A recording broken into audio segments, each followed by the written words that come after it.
Money, leader français de la gestion d'épargne en ligne, présente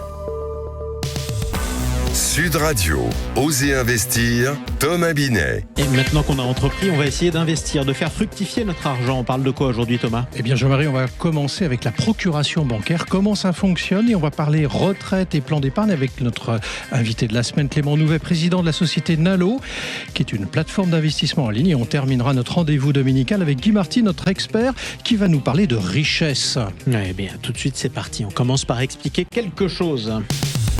Sud Radio, Osez investir, le conseil de la semaine. Vous le disiez, Thomas, on parle de procuration bancaire, un acte courant mais qui demande de la prudence. Alors, qu'est-ce que c'est concrètement et quelles sont surtout les précautions à prendre avant de donner sa procuration ? Jean-Marie, la procuration bancaire permet à une personne qu'on appelle le mandataire d'effectuer des opérations sur vos comptes en votre nom.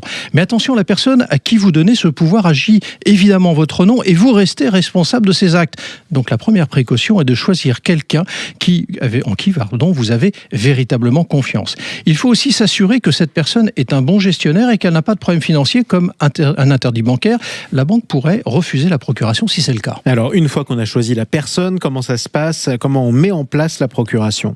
C'est assez simple. Vous devez vous rendre à la banque avec le mandataire pour signer un formulaire en apportant vos pièces d'identité. Le conseiller bancaire doit vérifier que vous êtes bien d'accord et que vous êtes en pleine possession de vos facultés. Si vous ne pouvez pas vous déplacer, certaines banques acceptent la signature à distance, mais elles sont de plus en plus prudentes pour éviter les abus. Dans certains cas, elles peuvent demander que la procuration soit faite devant notaire, ce qui offre une protection supplémentaire. Cela coûte entre 100 et 150 €, mais ça peut valoir le coup pour éviter certains problèmes. Alors, on a des moyens de limiter les risques liés à la procuration. On peut encadrer, par exemple, le pouvoir, mettre des limites ? Absolument. Il est tout à fait donc possible de limiter ces risques. Par exemple, vous pouvez donner la procuration pour une période définie, comme 6 mois, au lieu de la laisser indéterminée. Cela réduit les chances d'abus à long terme. Vous pouvez aussi choisir de restreindre la procuration à un seul compte, comme le compte courant, et ne pas inclure les comptes de placement ou d'épargne. Autre précaution, fixer un plafond de montant pour les virements ou les retraits. Tout cela permet de garder un meilleur contrôle sur vos finances tout en ayant un mandataire. Alors ça c'est très bien, Thomas, mais le problème c'est que je suis versatile. Alors imaginons que je change d'avis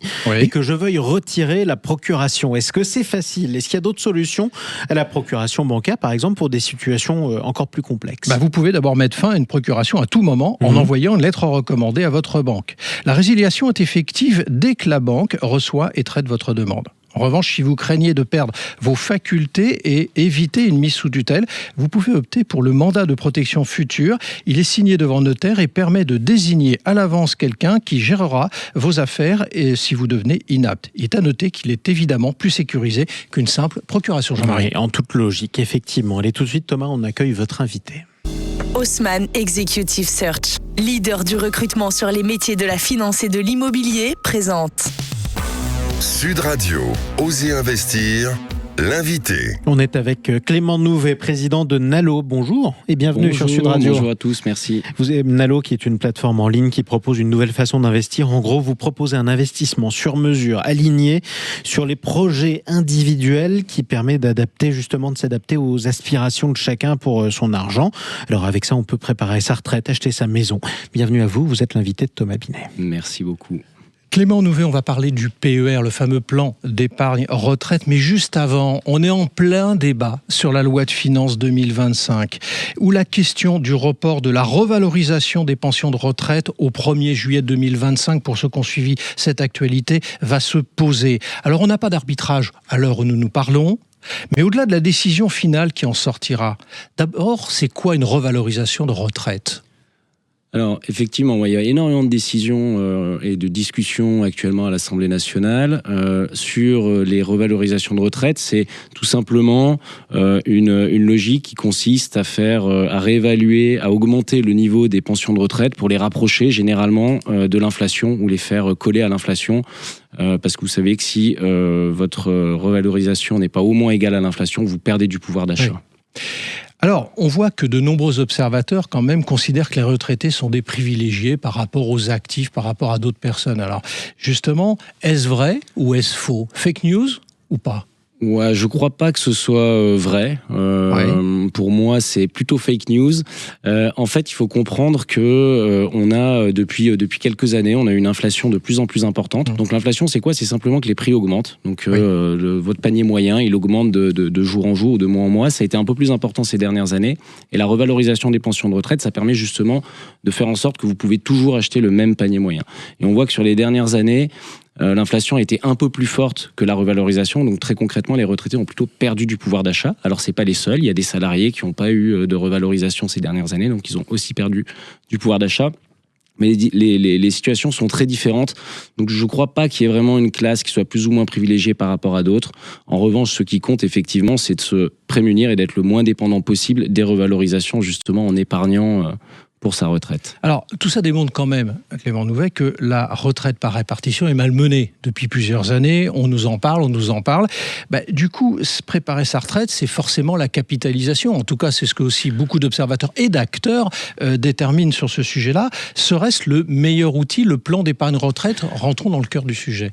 Ouais, effectivement, on voit que le système, il est globalement chahuté. Le système français historique, il est chahuté. Il y a eu encore la réforme des retraites dont on a abondamment parlé. Donc effectivement, ça met en lumière le fait qu'il faut préparer, il faut anticiper. Il y a des outils pour ça. Effectivement, le plan d'épargne retraite est sans doute un des outils les plus adaptés pour préparer sa retraite. Il a été pensé et conçu par l'administration. Il a été revu il y a quelques années pour être simplifié, rendu un peu plus attractif en 2019. Donc oui, c'est un contrat qui fonctionne bien. Alors, j'ai plein de questions pour vous, pour que nos auditeurs comprennent bien comment ça fonctionne. C'est quoi un PER, justement ? On parle aussi de gestion libre, de gestion pilotée. Vous pouvez nous différencier ces deux termes qui ne sont pas compréhensibles par tout le monde, objectivement. Alors, peut-être pour commencer, un PER, c'est quoi ? On a deux types de PER. On a des PER bancaires et des PER assurantiels. Pour faire simple, on va surtout parler des PER assurantiels parce que c'est aujourd'hui la majeure partie des encours sont sur les PER assurantiels. Le principe, c'est je mets de l'argent de côté, j'ai une incitation fiscale. Quand vous versez de l'argent sur le PER, vous avez la possibilité de le déduire de votre revenu imposable, donc ça baisse mécaniquement votre niveau d'impôt. Et vous pouvez récupérer ces sommes à la retraite. Donc il y a des petits scénarios de sortie anticipés. Mais voilà, ça c'est le principe fondamental d'un plan d'épargne retraite. Et à l'intérieur, effectivement, vous pouvez vous allez investir sur des fonds divers et variés. Donc il y a une gestion financière qui se met en œuvre sur ces contrats-là. Et effectivement, on a généralement le choix entre de la gestion pilotée et de la gestion libre. Il y a un troisième cas de figure, quand même, la gestion déléguée. Très schématiquement, la gestion pilotée, c'est le principe d'une grille. On va se dire, vous avez tel âge, il va falloir qu'il y ait X% qui soient investis sur des actifs sécurisés, X% sur des actifs risqués, et ça va évoluer avec votre âge. Mais mécaniquement. Gestion libre, vous choisissez vous-même les supports, vous investissez sur ce que vous voulez. Et gestion déléguée, vous sortez de cette logique de grille, mais par contre, vous confiez la gestion de votre argent à des professionnels qui vont prendre les décisions d'investissement pour votre compte. Alors, vous parlez de choix des supports, justement. Je mets de l'argent sur un PER, moi, je ne sais pas forcément vers quoi je vais le destiner, cet argent. Ce n'est pas moi qui, globalement, vais objectivement le décider. Il va où, cet argent ? Alors, les réponses peuvent être très larges. Il y a énormément de supports éligibles au sein des plans d'épargne retraite. On peut donner quelques exemples. Donc, il y a du fonds en euros, notamment. Donc, support garanti en capital par les assureurs. Donc, c'est essentiellement des obligations, de l'immobilier. On a des actions aussi, donc des fonds, actions. Type, nous, chez Nalo, on fait des ETF qui répliquent des indices. Donc, c'est plutôt... C'est quoi un ETF ? Un ETF, c'est un support financier qui va suivre un indice. Par exemple, le CAC 40. Donc, vous allez investir votre argent sur un support qui suit exactement le CAC 40. D'accord. Alors, y a-t-il un âge minimum, rapidement, des petites questions vite ? Il faut être majeur. Il faut être majeur, donc c'est 18 ans. Les conditions pour y souscrire, il y a des conditions particulières ? Non, pas de conditions particulières à part la majorité. On doit mettre un peu d'argent au début, j'imagine. Il y a un minimum ? Exactement. Le minimum, il va dépendre des partenaires avec qui vous avez travaillé. 500 € chez Nalo. Est-ce qu'on peut débloquer les sommes avant la retraite, parce que vous évoquiez ça il y a quelques instants. Oui, alors il y a quelques scénarios qui sont prévus, mais ils sont assez restrictifs. Ce qu'a ajouté la loi Pacte en 2019, c'est notamment l'achat pour la résidence principale. Donc aujourd'hui, on peut débloquer un PER pour financer un achat de résidence principale. C'est le cas le plus fréquent, on va dire, de déblocage après la retraite. Ma dernière question, placement risqué ou pas risqué ? Il y a tout, faut choisir, on peut tout faire, et d'où l'importance d'être bien accompagné pour avoir une répartition qui correspond bien à l'objectif. Merci à vous. Merci Clément Nouvet. Je rappelle que vous êtes le PDG de Nalo. Tout de suite, on explique quelque chose. Sud Radio, Osez investir, le coin de l'expert. On a retrouvé notre expert Guy Marty. Bonjour à vous, mon cher Guy. Bonjour Jean-Marie. Consultant en gestion de patrimoine, fondateur de pierrepapier.fr. Thomas Binet. Oui, Guy, chaque semaine, on parle épargne, placement, et il y a derrière tout ça un concept, celui de richesse ou de pauvreté, peut-être d'inégalité d'ailleurs. Comment abordez-vous ces sujets ? Déjà à propos d'inégalité, vous connaissez peut-être l'expression le café du pauvre. Oui, mais vous allez nous l'expliquer quand même. Oui, non, il n'y a pas si longtemps, le café était d'une denrée chère et seuls les riches pouvaient en boire. Donc les autres, avec un peu d'humour, quand ils allaient se glisser sous les draps, disaient qu'ils prenaient le café du pauvre. Voilà. Alors en fait, si on vient de quelques siècles en arrière, une infime pourcentage de la population était riche et la plupart des autres travaillaient pour juste manger, s'habiller, loger quelque part. Oui, mais de nos jours, il y a quand même des riches et il y a des pauvres, mon cher Guy. Il y a surtout des gens entre les deux. Oui. C'est pour ça que l'épargne est devenue importante. Alors, d'ailleurs, c'est intéressant, c'est un Américain, Bernard Cornfield, qui a lancé l'idée d'une vente généralisée de placements. Il avait une formule, voulez-vous vraiment devenir riche ? Il parlait d'indépendance financière. Mais alors, du coup, c'est pas vraiment réaliste ce que vous êtes en train de nous dire. C'est seulement de l'épargne avec laquelle on pourrait vivre ?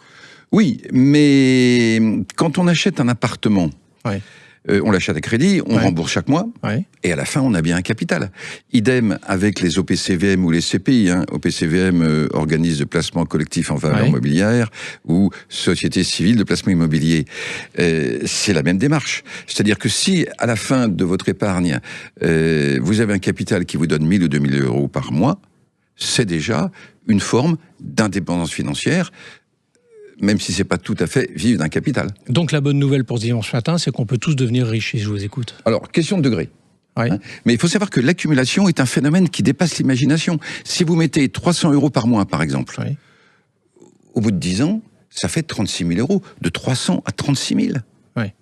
Bon, vous n'êtes peut-être pas riche, mais au moins, certainement pas pauvre.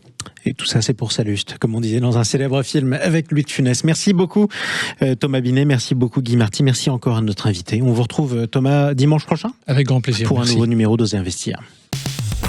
Sud Radio, Oser Investir, Thomas Binet. Avec Yomoni, leader français de la gestion d'épargne en ligne.